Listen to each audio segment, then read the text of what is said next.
we have Jeff. Hi, Jeff. Hey, Emma. How are you?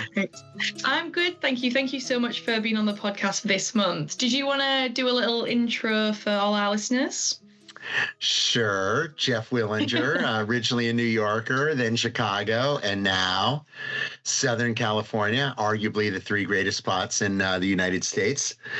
I've been in the Microsoft ecosystem for 20 plus years, MVP for about 9 years. Very passionate about creating cultures of collaboration and really, nowadays organizations are doing a lot more with less. So people are getting cut, organizations' budgets are getting cut, but yet they still need to operate. So what's the best way to do that? My job in life is to be their sort of, I'll call that a productivity or efficiency Sherpa. I just made that up this very second for the pod. Yes, and super excited to be on the pod as well. Exclusive on this podcast right now. Yeah, exactly. Great name, Excellent. 365 Pod. Love. And I'm glad we color coordinated our outfits as well. Yeah, definitely. And I feel like people can definitely tell that you live somewhere hot because you're very tanned, and I'm very jealous. Yeah, I never really think of myself as tan. I'm out there playing pickleball every day, and I do wear sunscreen. I love that. And I feel like you actually might be the first American we've had on the podcast. Everyone else has been European, so wow. Yeah, welcome to the I don't do European accents. Some people attempt to. I'm not even going to attempt to do an accent.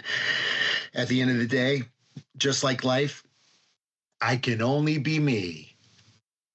Love that. And if I can't be me, I could be a hipster guy. There you go. I could also be hipster and wear sunglasses on yeah. Yeah. Do you wear them playing pickleball then, or?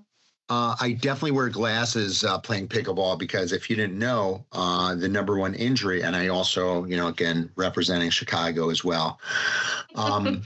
There are a lot of injuries in pickleball because the ball comes off the paddle real fast. So I always recommend people wear protective eyewear because you only have two of these eyes, and I'm very fond of seeing things. Yeah, definitely. So keep those glasses in. Keep those glasses on. Yeah, as the balls are as aggressive as like a hockey or anything like that. Oh gosh, like hockey or padel, it comes off very fast. Mental. Well, I mean, obviously you're a big fan of pickleball and other sports, and we've obviously talked about basketball in the past and everything like that. But do you want to tell everybody a little bit about your background and how you ended up working in technology? Sure. So, and I don't even know if I told you this story. I've always been an entrepreneur. I had my own business a million years ago. It's called graphic packaging. And I was a small manufacturer. I started out in my garage. I manufactured 3-ring binders, pocket folders. Okay. We did foil stamping, die cutting. Everything was very touchy, feely, tactile. Mm-hmm. But I'd always envisioned myself, before people had vision boards and manifested things, I said, I wanted to be on stage someday and have people clap for me. I don't know why I thought that. I thought two things. One is I wanted that. And then two, I wanted to be somehow where palm trees existed. Yeah. So just over the years, as I was changing the face of my company called Graphic Packaging into more of a technology company, I sort of saw the writing on the wall where technology was right at the beginning of SharePoint 2001. So that shows you how long I've been here. Yeah. And I was working, I sold my graphic packaging company. I was working for a small digital agency, and they had one SharePoint project, but I was sort of enamored with SharePoint. So like many other SharePoint folks, I sort of went to as many webinars. Back then, there weren't a lot of webinars on it. There wasn't a lot of information on SharePoint at the very beginning. And I'm sure Jeff Teeper was probably at Microsoft then trying to get their arms around what do we do with SharePoint, Jared Spataro, the entire team. What should we do with this and how do we market it? Yeah. And I was fortunate enough to take on this project at this tiny little digital agency and then they just didn't really want to support it. And then I went to a startup company, a startup technology consulting firm, a solutions integrator. And I don't know, I was the sixth employee there. My first year there, we did about $500,000 in business. And when I left, I know when I left, 10 years later, we had 100 million. We sold the company and we were off to the races. And since then, I've worked for a couple of different ISVs in the migration space, in the advanced capture space, in the migration space to sort of well-round myself, and in the video space as well. And then, my true passion really is to helping people, helping organizations. So I bopped back, I transitioned back into consulting. Yeah, and that's what I've been doing the past, another 4 or 5 years back. But I've always been the Microsoft ecosystem. I never left. To me, it's the best technology ecosystem out there. And I would say besides pickleball and tennis, all my friends are in the M365 area. Yeah, I feel like Microsoft are excellent at creating that sense of community. Obviously, I've only really ever been in this Microsoft ecosystem, right? So I only know and understand it from that perspective. But when I speak to other people who have worked in other, say, ERP systems, it's definitely a different kind of community. And I think that's really amplified by the huge conferences that Microsoft put on and all the people attend, and obviously the opportunity for people like yourself to come from such a different background and then make it up to where you are speaking at conferences, you're helping in webinars, and obviously you were an MVP, right? Or have I made that up? Yes, I was. Yeah, excellent. And what was your main passion for you to get that label? My passion is employee communications and building communities within organizations. I think that communities are the secret sauce to a successful organization, believe it or not. Your employees in an organization are your blood. They are the lifeline of the organization, of the company. Yep. And people were used to, remember back in the day, well, before you were even, you're probably like in junior high or elementary school, when Facebook first came out. And I remember the big phrase was, intranet like Facebook. And everyone's like, whoa, we don't want Facebook. We want it to be our intranet. Well, the look and feel. In life, people are always looking for the best user experience. That's the secret sauce, that user experience. And we build these communities of purpose within organizations, whether it's a large medical instrument company and they're collaborating on a product, or whether it's Microsoft collaborating on the newest part of the Viva Suite or whatever it is. Collaboration and sharing, we've always done it. Just the way we share has evolved over the years. And the way we build communities also has evolved.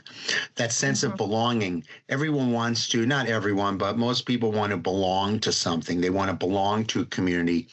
And M365 does an amazing job of that.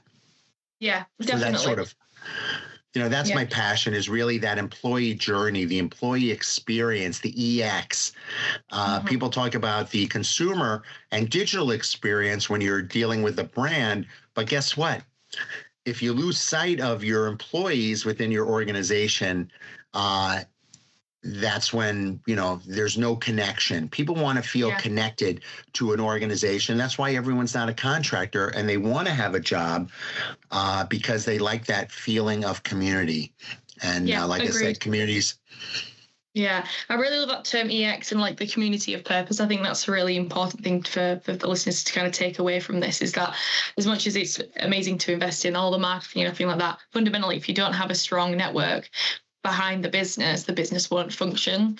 And obviously that builds into retention, and giving people that sense of purpose is half the battle when it comes to that, because if as an employee you become a bit detached, or I guess not like understanding of the customer or the journey in the way that the company's going, then you're going to jump ship, aren't you, really? So really like all the points that you've discussed there.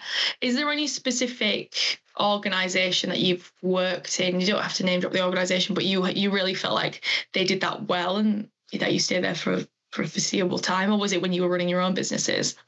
Honestly, to be honest with you, the last organization I was with, I really felt I really felt a sense of community, and I felt a sense that I was valued. At the end of the day, right? We want to be valued, whether it's in a personal relationship or in a business relationship.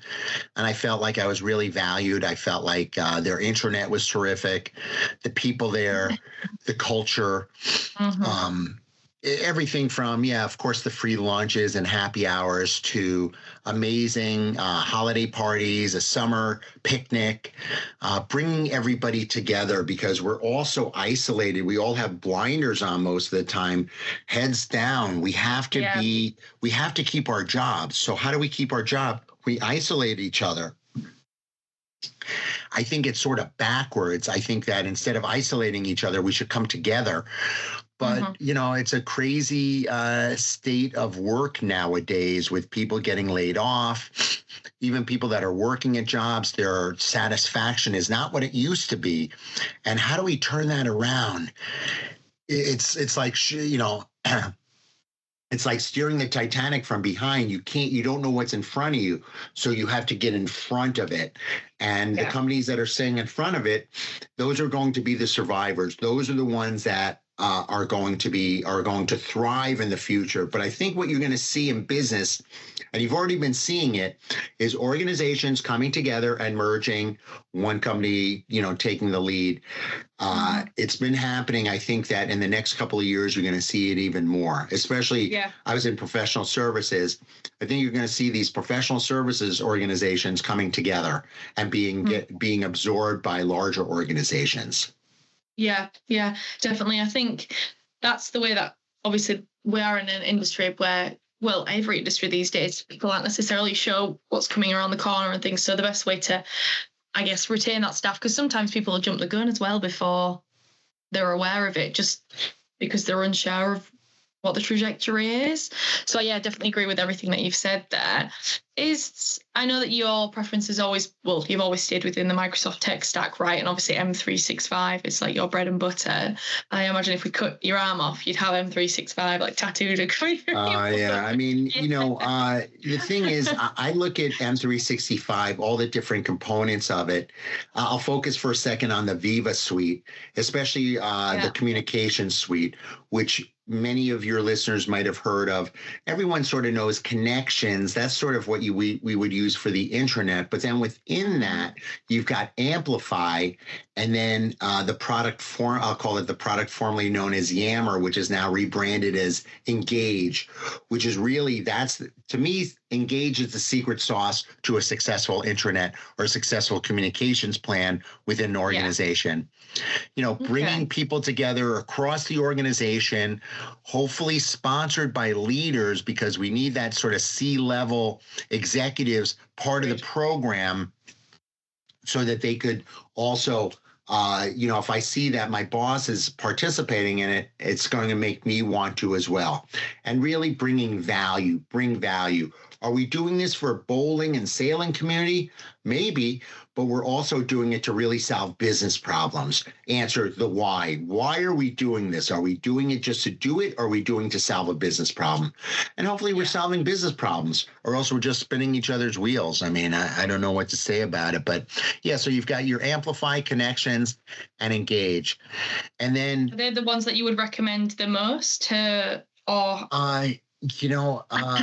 what I've been finding lately, as everyone is kicking the tires on Copilot and AI, I think that the sort of what I would consider the workplace analytics and feedback components, that would be Viva Insights, Viva Glint, and Viva Pulse.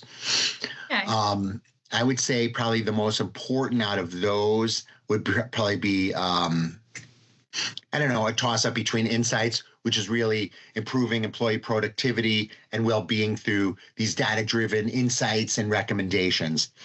Cool. We've been using this to a certain extent when we're on LinkedIn. Like, if you're connected to Jeff, maybe you should also be connected to fill in the blank, somebody else. We've been using this, and I love when I'm about to send an attachment on Outlook, and it'll be like, hey, it will focus on the last 3 documents that I saved. I love that. What did I say earlier? make my life easier, make my job easier. How do we do that? These are productivity tools. Glint, it was a Microsoft acquisition a couple of years ago, but now I see many organizations are using Glint as sort of the voice of the employee solution, helping these organizations understand and improve employee engagement to do what I've been saying, drive business outcomes. We're not just doing it to do it. We're doing it to solve these business problems. And then Pulse, empowering those leaders and managers to seek and act on feedback when it matters. I still don't think that organizations solicit feedback like they should. Yeah, agreed. And I guess one thing as well to kind of further that point would be, if you were a listener to this, how would you, as somebody who was trying to determine which tool is best? Because I find these days there's so many options out there for them to find tools. It's like selecting which one's the best. So is there any specific methodology that you personally take when you are choosing a tool that could help our listeners probably determine which are best for their needs? Yeah, I really want to talk to the end users. I want to talk to those employees and find out what they're doing and find out what type of gaps they might have. I do these sessions called Voice of the User sessions where I talk to them. And I know that internal comms, if you're big enough, there are tons of internal communications firms out there. The key with these employee communications firms is, or internal communications, I should say, is making sure you're asking the right questions. A lot of times employees don't want to tell the truth to a colleague, but they will tell it to a third party. So it's a great initial project for me at an organization. Give them a roadmap. Give them sort of what I would consider a productivity roadmap. And you need that before you start any project. Because many times IT think we know what the employees want, but until we actually talk to the employees, we don't know what they want. And that's what, that's what I've been really good at, developing that roadmap so we know where to fill in those gaps. Mm-hmm. We live in a day and age, I call it the shiny new thing syndrome, where CIOs, CTOs must be on golf courses and some salesperson would be talking about the latest and greatest, and then they just buy it without doing a little research first. I can imagine the way AI is taking off and Copilot, everyone sort of wants it, but no one knows what to do with it. So you get it. And even when stop. Right. Yeah. You're making this huge investment and no one is doing anything about it. Well, my job is to let's get the most out of your investment. Your cell phone, you use it for phone calls, you use it for, maybe check your bank balance and text message or WhatsApp, but you're not using it the way you could use it. And I think that's what's going on with AI in organizations nowadays. Yeah. And I think even just any system, like an ERP system or a CRM system that hasn't been correctly user adopted. And that's why some people get this like fatigue from IT, because they're like, oh, well, we've invested all this money in this and we're not seeing the productivity. But it's because that roadmap hasn't been executed correctly at the end. So they're needing to understand it. I mean, just jumping on the AI point that you said earlier, what are your thoughts? Because I know you've spoken and you've supported a lot of companies with their Copilot adoption and giving advice and things. But what are your thoughts on the impact of AI on the workplace at the minute? Yeah, I mean, you mentioned it half a second ago. You didn't say AI. I think you said IT. I think we all have got like a little AI fatigue. There's so much out there. What do I use? Do I use Gemini? Do I use Copilot, ChatGPT, Perplexity, DeepSeek? What do I use for what? What are you using it for? I think that most employees right now, they might be drafting an email. My favorite thing is one of my favorite two ways that I use it most is after a Teams meeting, get that recap. I love that, especially if I'm assigned a task.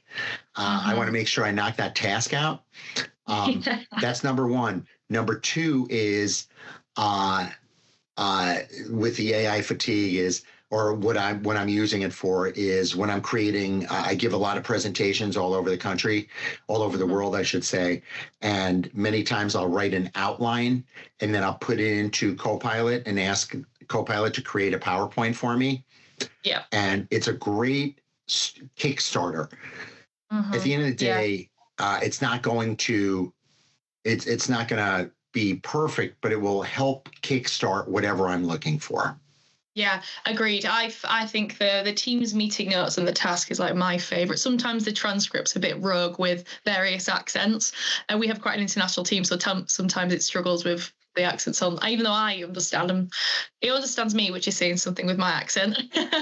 But and the tasks, I love that, and I could just jot that down. This is my task for the rest of the day. That's amazing. And then the Copilot in PowerPoint.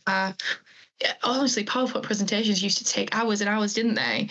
And you'd have to sit like 2 or 3 days to work out, and then the visuals. You just whack your Word document of your briefing. It's done in 30 seconds, and then you play around with Designer. It makes it all sexy. Win-win, honestly. My life has changed when I discovered that.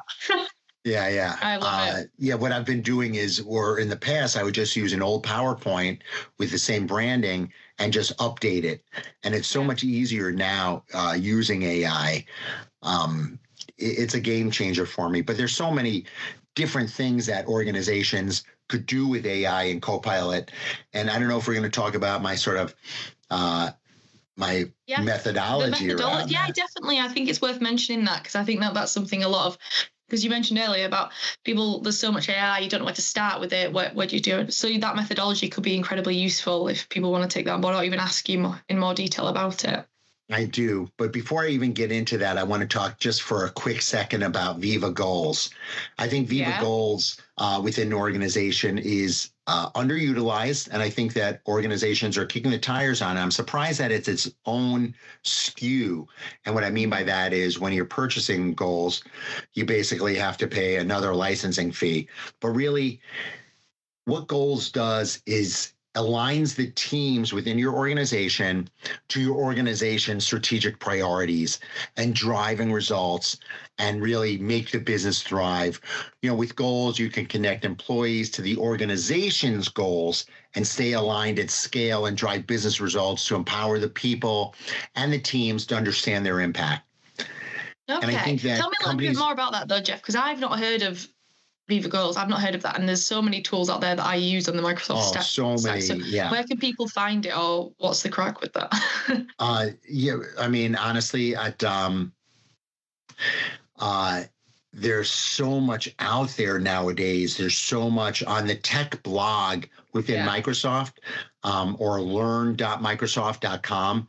There's so much information on it, but basically the OKRs in Viva Goals, that's sort of the secret sauce. But that's creating an OKR, objectives, key results, right. And setting up around that. In fact, before I forget, I want to give a plug to my friends at AI Skills Fest. I don't even know if it's free or not. It's going on for a long time, but 50 days of AI discovery and learning. I think AI Skills Fest .event.microsoft.com. Okay. And I could give this to you. So in the notes, it's not for a few days, but it's pretty interesting. There's a lot of good content. Will that be an online event then that people can attend? Yeah, online event. Yep. Okay, cool, fantastic. Yeah, we'll put the details in. I think it's in April, actually. It is in April. Yep. April and May. Yeah. Yeah. Fantastic. So when I think about developing sort of what I would consider a responsible AI strategy, it really, the first thing that you have to do, we're not just going to do it just to do it. We're going to really have a vision first of what are we doing? Get that clear AI vision and then align it with the business goals and align it with stakeholder engagement and identify. When I think about Copilot and AI, I think about business use cases. Use cases. Is there people ask me if there's one industry within the world and where Copilot would really shine. It's hard to pick one. I would say it's a tie between manufacturing and pharma/health sciences, where AI could really make a difference, whether it's, finding a machine that might be due for maintenance that you might not know about, but Copilot will be like, hey, it's been 6 years since blah, blah, blah, fill in the blank. So I think that's a real, organizations are looking for quick wins. That's a great quick win, not necessarily helping you write an email, but, really establishing that, that vision of what are we doing? Yeah. Step 2, conduct that comprehensive, what I would consider an AI readiness assessment. You're saying to yourself, how is my company not ready for AI? Many companies aren't. If you're 100% on-prem and you're not in the cloud at all, guess what? Artificial intelligence, that's what it stands for.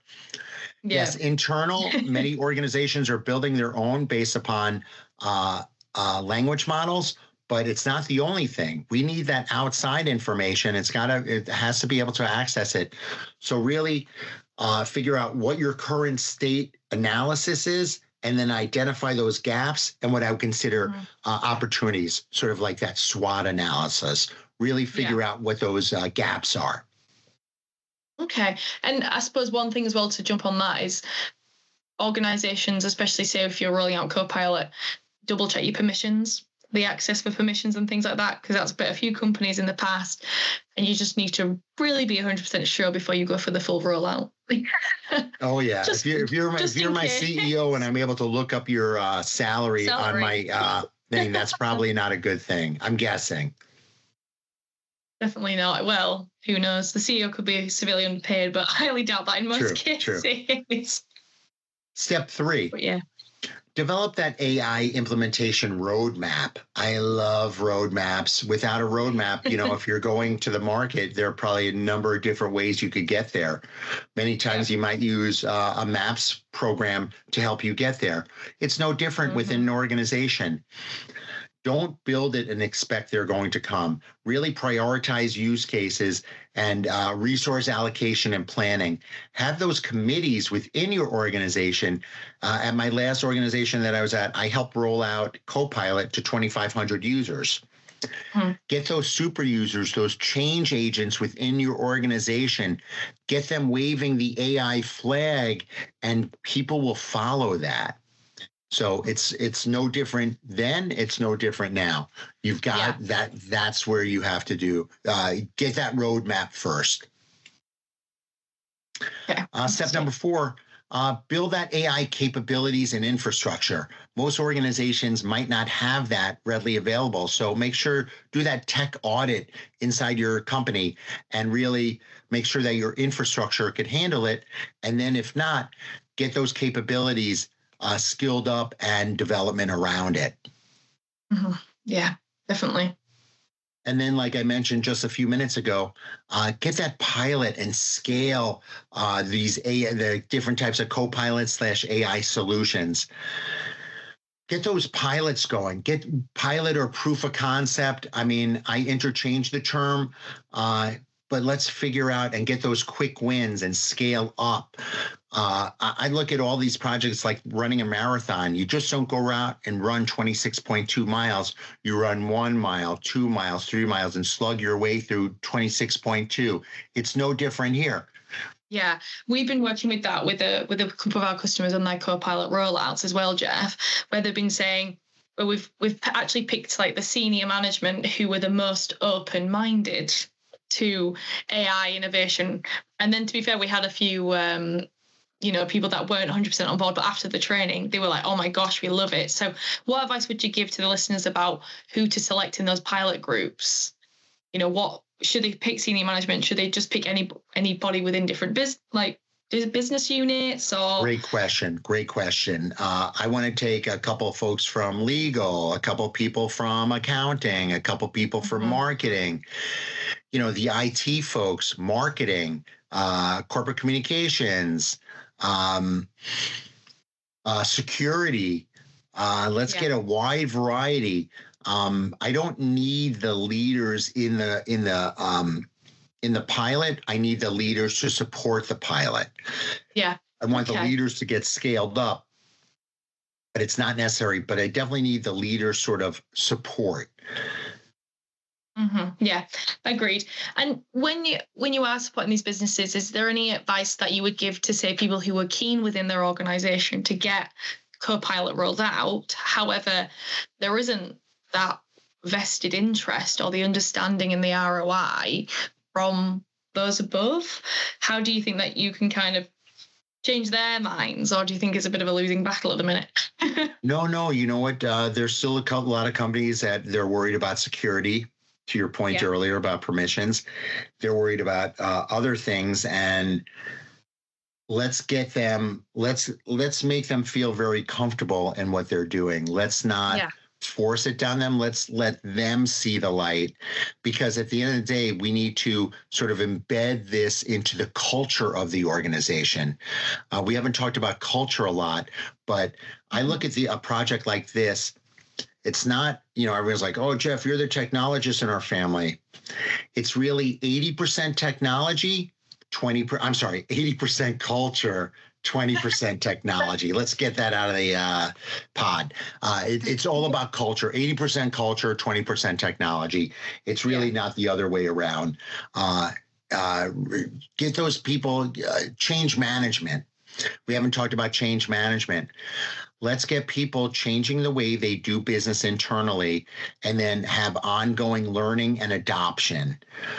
We just can't think that everyone is going. In fact, when I look at employees in organizations, you've got that the early adopters. I put them into thirds. You have those early adopters, people that listen to your pod. Those are the people that are they're in. Show me something new, I'm in. Then you've got that third. They're never ever going to go. Yeah. Then you've got that third, that the fence sitters. What's in it for me? At the end of the day, we have to answer the question, what's in it for me as the end user? If we can't figure that out, it's probably going to be a failed project. Think about that as you're embedding it. Mm-hmm.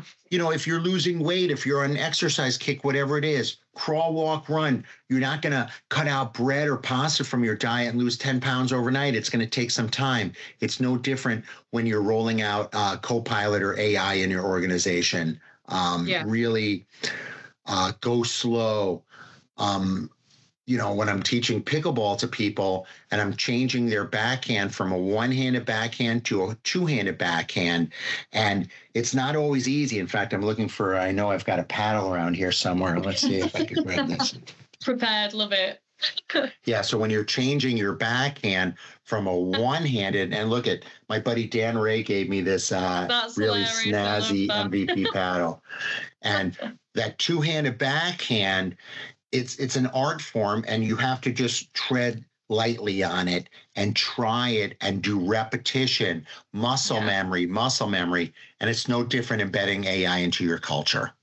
Mm-hmm. Yeah, definitely. And I think that's could be said to any, I guess, ERP, CRM implementation when you're trying to do the full company. But with AI, it's business transformation. It's not just IT, and it's not just those people. You have to get involved as well. I think we were on point 6 of your 8 so 6 strategy. Was embedding it into the culture. 7 would perfect. 7 would be monitor, evaluate, and refine initiatives. I'm all about iterating. This is not line in the sand time. This is iterate the initiative.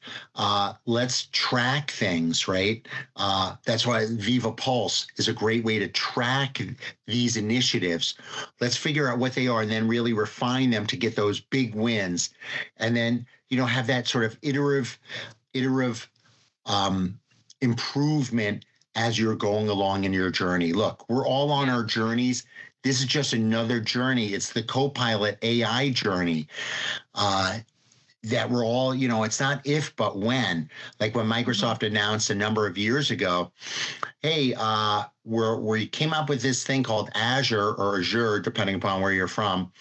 And you're going to have to move all your documents from on-prem to the cloud. And everyone's like, whoa, we're not going to move to the cloud.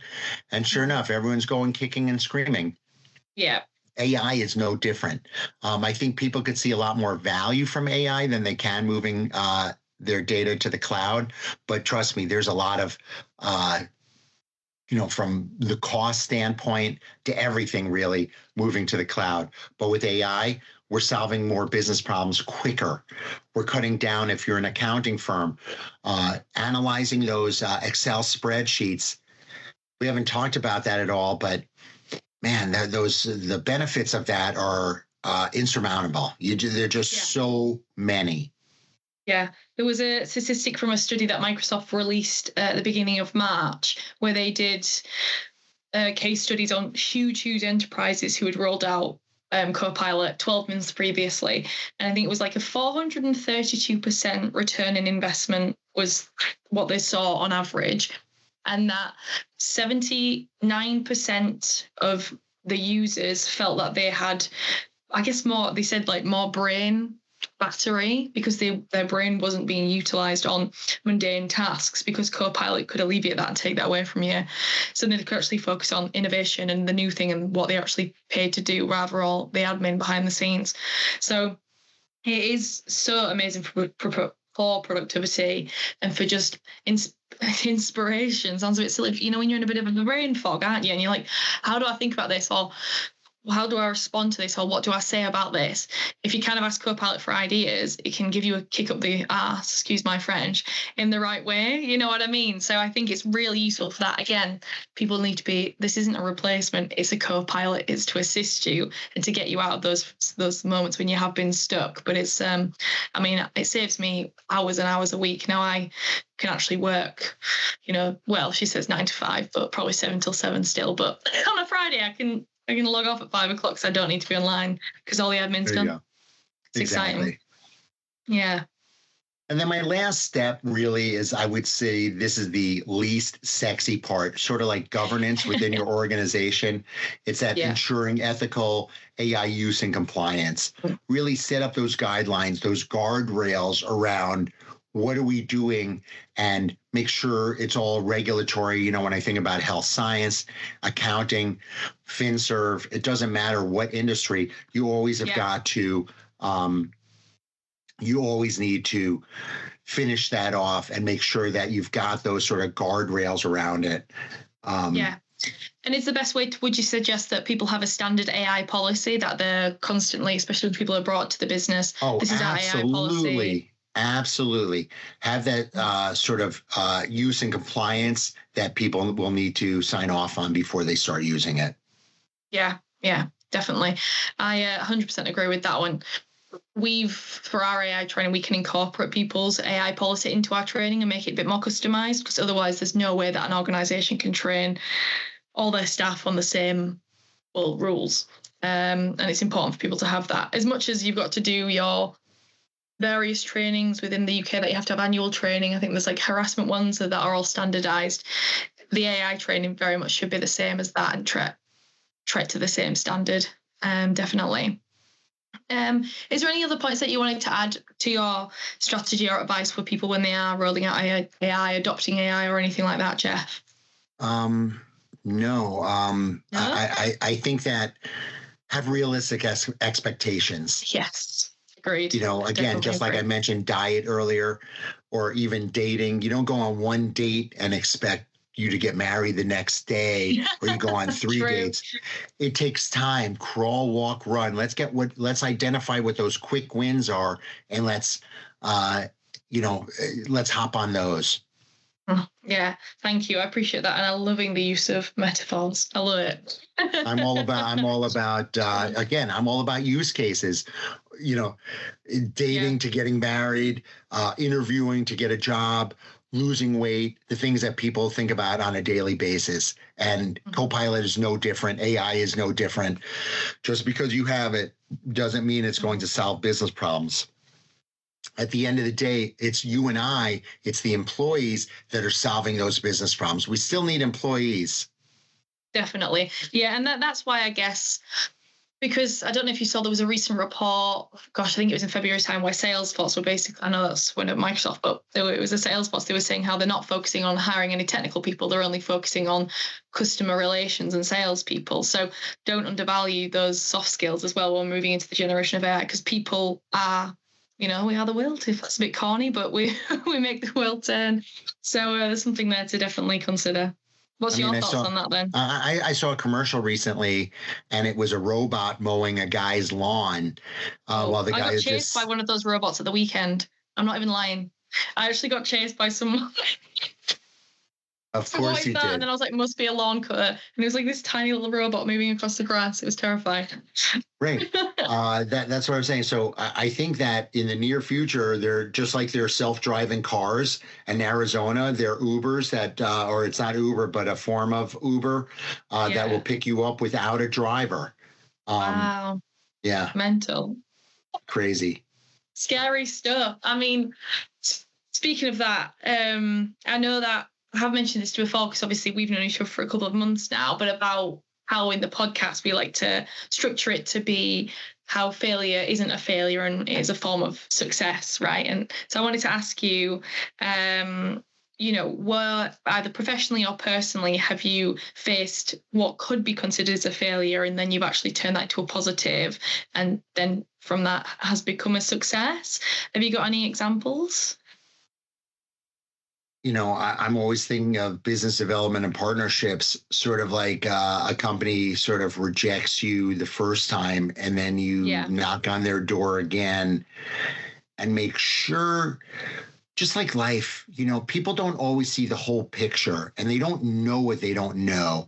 So really making sure that I think that sort of my biggest weakness that I turned into a strength was really, I know that there's some phrase out there, and I forget what it is, about understanding what people are saying, but really making sure that you're understood by your client before you jump to a conclusion. And many times people will only read that first line and not read further down, when in reality, if they just read a little bit longer, they would have understood it. So it's just making sure that clients understand where you're coming from and being a good communicator. I think that there's so much bad communication out there, I can't even tell you. And AI makes it easier to communicate, but it's with the AI language. What you're going to be seeing at the bottom of people's emails and different articles, this article AI was not used to write this article. And I guess there's a way now, I'm not sure what it is, where you could determine if someone used AI to write an article. I don't even know how you could do that. There's an AI tool for that, which is mental. But it's kind of like when you hand your exam papers in online, and then they check if it's been plagiarized. I imagine it'll use the same AI tools behind that. But yeah, there's definitely something. I did a LinkedIn post yesterday, and I actually put at the bottom, AI was not used. So I'm already on that hype, Jeff. Yeah, I'm with you. Yeah. And the absence of emojis as well. But I do like what you've said about business development and how that in itself is, you could argue, is consistently failure until you get the sale across the line, or until you even have that person on the call. And that's something both of us have faced, being in the roles that we've done. And it is bloody demoralizing, excuse my French, but it's pretty savage. But once you do get that win, or speak to the right person, or you can see that the solution that you provide to the client is like the best thing, and it does change. So yeah, thank you so much for that. But yeah, thank you very much for being on the podcast. Is there anything else that you wanted to add that you think is important for our listeners to take from today? No, it's been terrific. I love talking about these topics. You're an amazing hostess. Oh, thanks. Host. Appreciate it. Cheers. Yeah, I guess if people wanted to get a hold of me, the best way is my first name and last name, Jeff Willinger at Outlook.com. I'm a big email guy. Sorry, I just love email. I'm on Instagram every day. On Instagram, I am the real J Willie. JWILLIE. I'm on Instagram every day. I'm posting usually positive vibes. And I'm on Facebook. And you've got LinkedIn as well, don't you? We'll tag you. Oh my gosh, LinkedIn, of course. This is a business thing. You've got a big presence on there. I was going to say you're missing a plug Jeff there. Willinger on LinkedIn. Yes. Yeah. I post maybe once a week. I'm going to start to do more polls because I'm curious about different things within AI. I write articles on migration from one system to another, migrating off of Box onto OneDrive. Yeah. I've got a lot to say, as you're finding out. Yeah, no, but we love to hear it, and thank you so much for the podcast. And if anyone wants to be in touch with Jeff for some advice or some expertise as well, very much drop him a message across because he's a great guy. But yeah, thank you so much for being on the podcast, Jeff. Thank you. Have a great everything. What a pleasure. Yes, look forward to doing this again someday. Yes, me as well. Thank you.